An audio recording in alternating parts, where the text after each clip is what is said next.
बारकमोर पिता पुत्र र पवित्र आत्माको नाउँमा।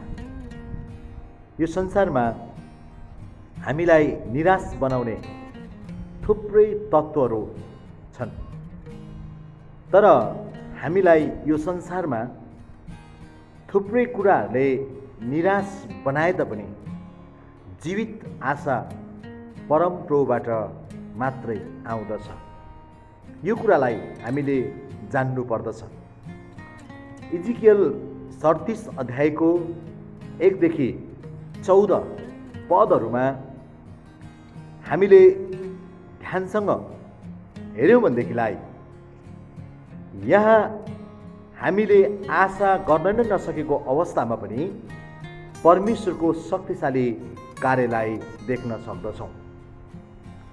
यहाँ इजिकियललाई परमेश्वरले एउटा हाडै हाड भएको बेसीमा लानुभएको घटना छ।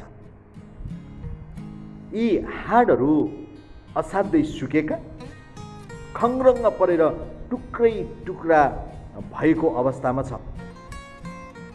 यो हाडहरूले एकदमै आशा नभएको, कुनै पनि जीवन नभएको अवस्थालाई प्रतिनिधित्व गर्दछ। यो सबै कुराको दर्शन परमेश्वरले इजिकियललाई दिँदै हुनुहुन्छ। इजिकियललाई त्यो बेसीमा लगेर परमेश्वरले केही कुराहरू इजरायलको निम्ति बताउँदै हुनुहुन्छ। आखिर किन यो प्रकारको दर्शन परमेश्वरले इजिकियललाई दिनु पर्यो? यसको उत्तर चाहिँ हामीले पद 11 मा पाउँदछौँ। इजरायलीहरूले आफैले आफैलाई यस्तै अवस्थामा हामीहरू छौँ भन्ने प्रकारले सोचेका थिए, किनभने हामीले याद गर्नुपर्छ यो समयमा इजरायलीहरू बेबिलोनको कैदमा छन्। इजरायलीहरूको आफ्नो अधिकार भन्ने कुरा केही पनि छैन त्यहाँनिर। यसैले इजरायलीहरूले आफूले आफूलाई यसरी विचार गरेका थिए कि हाम्रो आशा नै हराएको छ, हामीले आशा राख्ने ठाउँ कहीँ पनि छैन, हामी त्यागिएका छौँ। अझै इजरायली जातिमा यति बेला यस्तो मानसिकताको निर्माण भइरहेको थियो, हाम्रो भूमि, हाम्रो राजा र हाम्रो परमेश्वरको आराधना गर्ने मन्दिरबाट हामीलाई वञ्चित बनाइएको छ।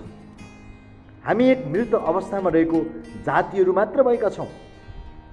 यो प्रकारले इजरायली जातिहरूले आफूले आफूलाई सोचिराखेका थिए।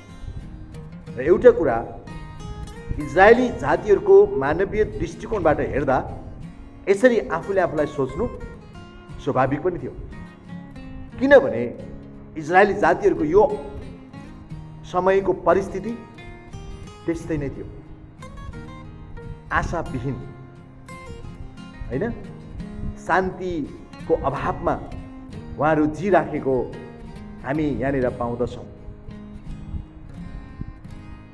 तर हामीले यो इजिकियलको किताब 37 अध्यायको 1 देखि 14 पदलाई हामीले पढ्दाखेरि परमेश्वरले अब इजरायलीहरूको अवस्थालाई चाहिँ बदल्दै गर्नुभएको कुरालाई हामी देख्न सक्छौँ।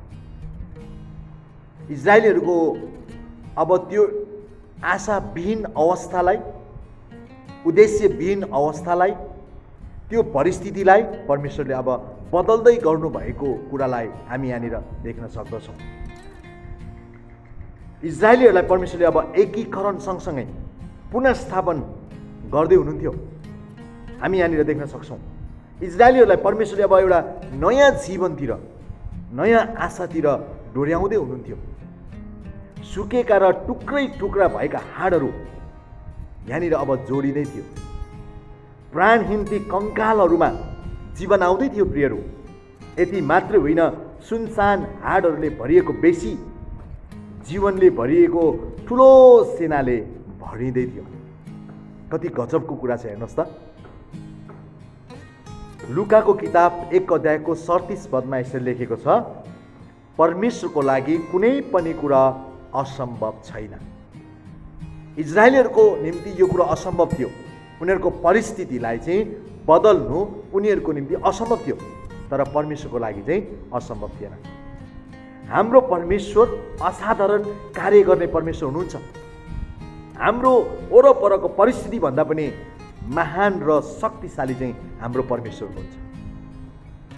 प्रियहरू, यसैले हामीले यो समयमा हाम्रो दृष्टिकोणलाई हाम्रो वरपरको परिस्थितिहरूलाई भन्दा पनि परमेश्वरतिर हामीले लगाउनु पर्दछ।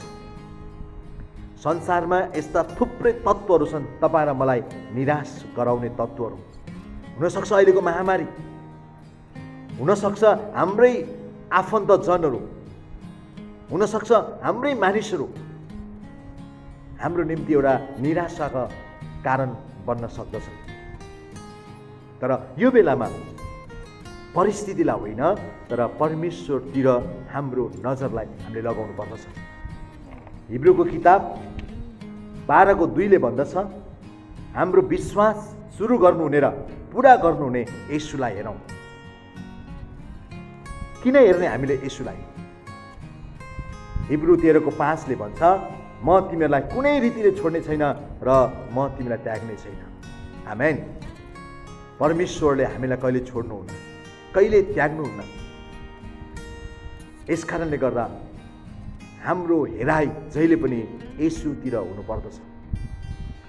यहाँ इजिकेलको किताब 36 अध्यायको 1देखि 14 खण्डलाई हामीले पढ्दाखेरि यही कुरा पाउँदछौँ कि परिस्थितिहरूलाई परमप्रभुले बदल्नु हुनेछ। हाम्रो अवस्थाहरू त्यत्तिकै रहने छैन, हाम्रो अवस्थाहरू बदलिनेछ।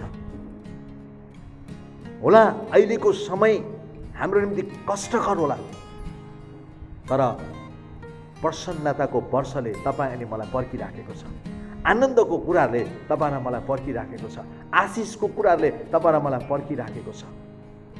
सो त्यो कुरालाई तपाईँ र मैले हेर्ने व्यक्तिहरू आज तपाईँ र म बन्नुपर्दछ। परमेश्वरले आजको वचनमा हामी सबैलाई आशिष दिउन्। जय मसीह। धन्यवाद।